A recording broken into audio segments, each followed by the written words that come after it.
Hello गाईस, तर कशा आहे तुम्ही? बाहेरचे बनमस्के खाऊन खाऊन तर बोर झाले होते. चला म्हटलं आज घरी स्पेशल बनमस्का बनवूया आज. तर सगळ्यात पहिले मी 1 वाटी दूध घेतलेली. 2 चम्मच याच्यावर मी साखर ॲड करणार आहे. ते चांगल्या प्रकारे मिक्स करून घेणार आहे. त्यानंतर मी ॲड करणार आहे ड्राय इस्ट. ड्राय इस्ट पण मी 1 चम्मच टाकणार आहे त्याच्यामध्ये. हे पण चांगलं मिक्स केल्यानंतर आपण याला 20 मिनिटासाठी साईडला ठेवून देऊया.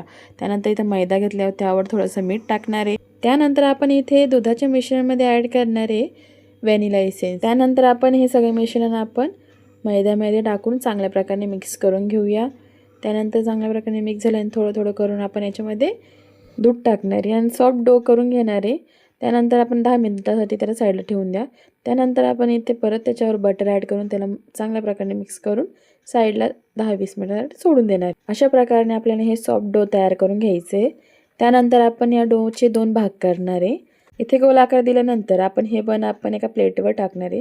त्यानंतर टुटी फ्रूट याच्यात ॲड करणार आहे आणि इथे मी कढई गरम केलेली होती त्यावर हे ठेवणार आहे. इथे मी बटर लावण्यासाठी विसरून गेले होते गाईस, तर तुम्ही पण न विसरता तुम्ही लावून घेऊ शकतात. त्यानंतर इथे मी 20 मिनिटासाठी याला वाफेवर शिजून देणार आहे.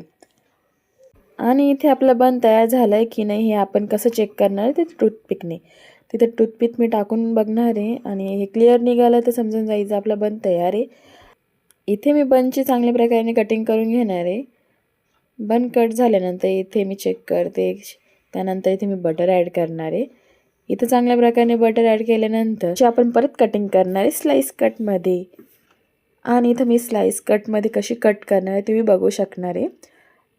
इथे मी चांगल्या प्रकारे हे बन कट करून घेणार आहे स्लाइस कटमध्ये.